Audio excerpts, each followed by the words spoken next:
कक्षा 11वीं के लिए भौतिकी का वीडियो हमारा प्रारंभ हो रहा है। अब हम इसमें आज हमारा जो टॉपिक है वो वृत्तीय गति, एक समान वृत्तीय गति, अभिकेंद्रीय त्वरण और अभिकेंद्रीय बल, इन चार चीज़ों पर चर्चा आज होगी। और यदि समय बचेगा तो फिर आज हम ये भी करेंगे कि वृत्तीय मोड़ पर साइकिल सवार झुक क्यों जाता है, यदि समय बचा तो। और समय नहीं बचा तो इन चार बातों पर चर्चा होगी। सबसे पहली बात है वृत्तीय गति, सर्कुलर मोशन। ये वृत्तीय गति जैसा नाम है वैसी परिभाषा है। यदि कोई कण, कोई वस्तु वृत्तीय मार्ग पर गति करे तो वस्तु की गति को वृत्तीय गति कहेंगे। सीधी सीधी बात है। यदि कोई वस्तु या कोई कण किसी त्रिज्या के वृत्ताकार मार्ग पर गतिमान हो जाए तो वस्तु की गति को वृत्तीय गति कहेंगे, भले ही वस्तु की गति परिवर्तनशील हो या अपरिवर्तनशील हो, अर्थात वस्तु की चाल में अंतर हो ना हो, वेग परिवर्तन हो रहा हो ना हो रहा हो, हर परिस्थिति में हम ये कहेंगे कि वस्तु की गति वृत्तीय गति है। ठीक है। अब कहा जैसे, अब जैसे की स्थिति में तो चलो हाथ ही उठा के घूमना चालू कर दो तो वृत्तीय गति हो जाएगी। साइकिल चलाना शुरू कर दो एक मार्ग पर, वृत्तीय मार्ग पर, तो वृत्तीय गति हो जाएगी। लेकिन जैसे ही हम आ जाए कि एक समान वृत्तीय गति, तो जब कोई कण या कोई वस्तु किसी वृत्तीय मार्ग पर एक समान वेग से गति करे, क्या?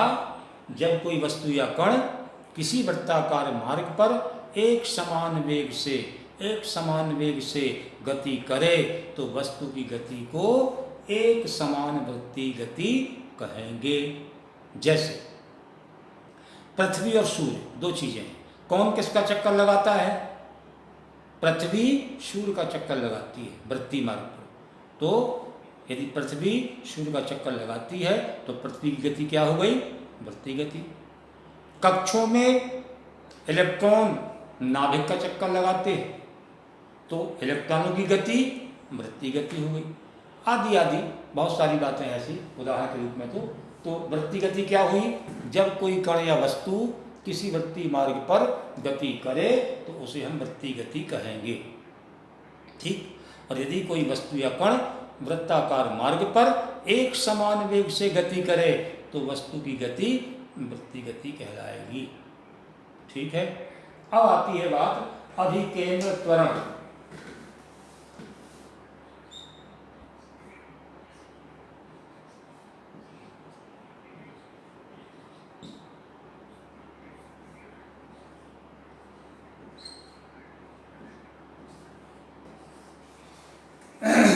केंद्र माने उस वृत्तीय मार्ग का केंद्र, अभि माने केंद्र की ओर, और त्वरण तो पता ही है वेग परिवर्तन की दर को त्वरण कहते हैं।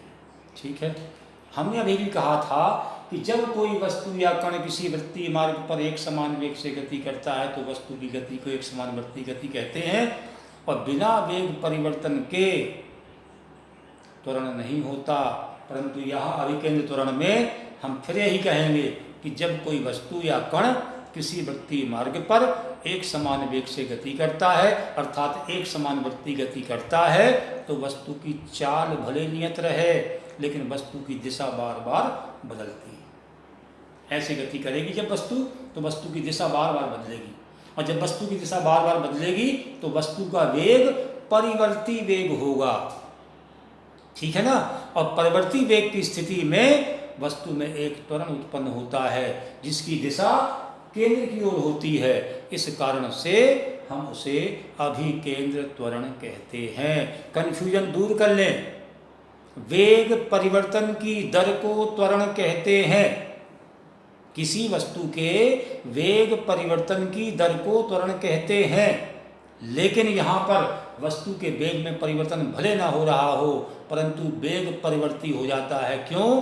क्योंकि जब कोई वस्तु किसी वृत्ताकार मार्ग पर एक समान वृत्तीय गति करती है तो वस्तु की चाल तो नियत रहती है परंतु उसकी दिशा बार बार बदलती है। और जब वृत्तीय गति या एक समान वृत्तीय गति करती हुई वस्तु की दिशा बार बार बदलती है तो उस समय वस्तु का वेग परिवर्ती वेग कहलाता है। और जब वस्तु का वेग परिवर्ती वेग होगा तो वस्तु में एक नियत त्वरण उत्पन्न होगा जिसकी दिशा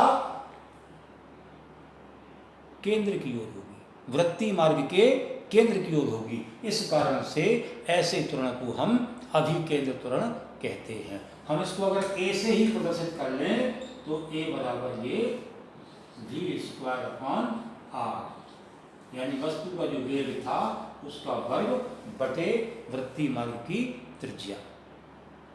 ठीक है, तो अभिकेंद्रीय त्वरण का सूत्र हमारा ये हो गया। अब आती है बात अभिकेंद्र बल। किसी वस्तु को वृत्तीय मार्ग पर गति करने के लिए आवश्यक बल की आवश्यकता पड़ती है जिसे अभिकेंद्र बल कहते हैं, और उस बल की दिशा सदैव वस्तु के केंद्र की ओर होती है। किसी वस्तु को वृत्तीय मार्ग पर गति करने के लिए एक बल की आवश्यकता होती है या एक बल कार्य करने लगता है जिसको हम कहते हैं अभिकेंद्र बल। यानी बिना अभिकेंद्रीय बल के कोई वस्तु वृत्तीय मार्ग पर गति नहीं कर सकती।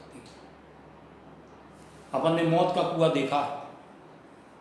मौत के कुआं में एक व्यक्ति मोटरसाइकिल या साइकिल या कोई भी गाड़ी लेकर के इस तरीके से घूमता है, ठीक है नहीं? तो यदि उसकी स्पीड कम कर दी जाए, यानी वेग उसका कम कर दिया जाए, तो आवश्यक अभिकेंद्र बल उसको प्राप्त नहीं होगा। अभिकेंद्र बल प्राप्त नहीं होगा तो वो गिर जाएगा और केंद्र की तरफ ही गिरेगा। ठीक है ना? जितनी भी वृत्तीय मार्ग पर गतियां होती हैं, सभी वृत्तीय मार्गों पर पिंड या वस्तु या कण को गति करने के लिए आवश्यक अभिकेंद्र बल होना चाहिए।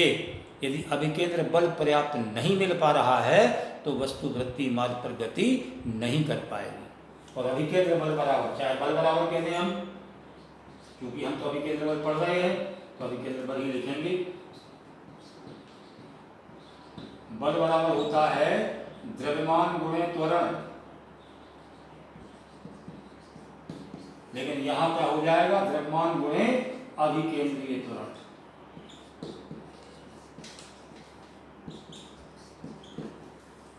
यदि स्मॉल एम द्रव्यमान की कोई वस्तु किसी वृत्ताकार मार्ग पर एक समान वेग से गति कर रही हो और उस पर कार्य करने वाला अभिकेंद्र त्वरण v²/r हो, तो उसका अभिकेंद्रीय बल क्या हो जाएगा?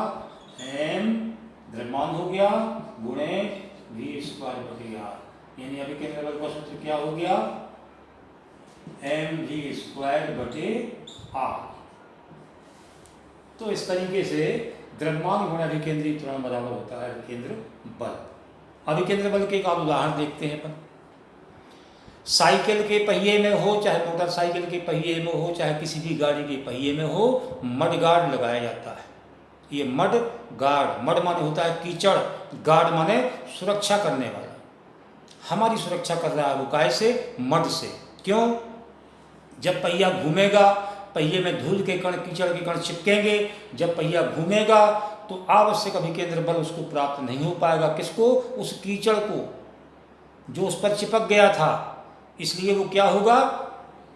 उस वृत्तीय मार्ग की परिधि की स्पर्श रेखा की दिशा में ही ऊपर छिटकेगा, तो हमारे कपड़े खराब हो जाएंगे, हम खराब हो जाएंगे। इस कारण से पहिए पर क्या लगाए जाते हैं? मडगार्ड। तो पहिए पर मडगार्ड का लगाना हो, चाहे वृत्ताकार मोड़ पर साइकिल सवार का झुकना हो, इन सब के लिए अभिकेंद्र बल की आवश्यकता होती है। ठीक है, अभी चित्र बनाने में कम से कम लगेगा 5 से 7 मिनट, इसके बाद डेरिवेशन में लगेगा 10 से 15 मिनट।